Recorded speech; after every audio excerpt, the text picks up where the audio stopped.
Facebook ads अगर आप चलाते हैं तो एक बहुत मोस्ट इंपॉर्टेंट चीज़ आपके पास टारगेटिंग में मिलती है, डेमोग्राफिक में आती है दर हकीकत। अच्छा, इसमें ये लिखा हुआ है कि एनिवर्सरी जिनकी आने वाली है 30 दिन में, 30 से 61 दिन में, और away from family, away from home town.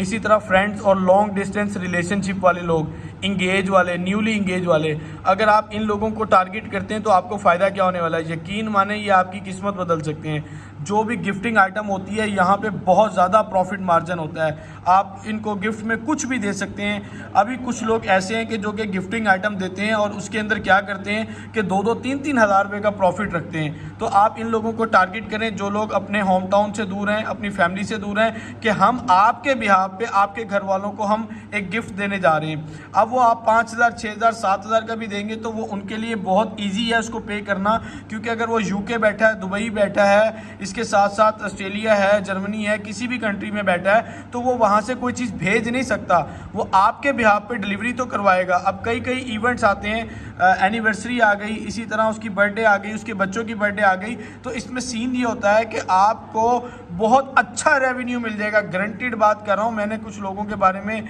मैं जानता हूँ कि जो सिर्फ 2-3 आइटम्स देते हैं, केक, चॉकलेट्स और अपना देते हैं फ्लावर्स वगैरह, और इन ऑडियंस को टारगेट करते हैं और 2-2, 3-3 हज़ार एक पैकेज के अंदर, एक पार्सल में वो बचाते हैं। तो ये एक बहुत अच्छी ऑप्शन है कि अगर आप एक अच्छा रेवेन्यू हासिल करना चाहते हैं तो इनको टारगेट लाजमी करें आप। और अगर आप बाहर के कंट्री में टारगेट करते हैं जो ओवरसीज है पाकिस्तानी, तो उससे भी ज़्यादा आपको बेनिफिट मिल सकते हैं।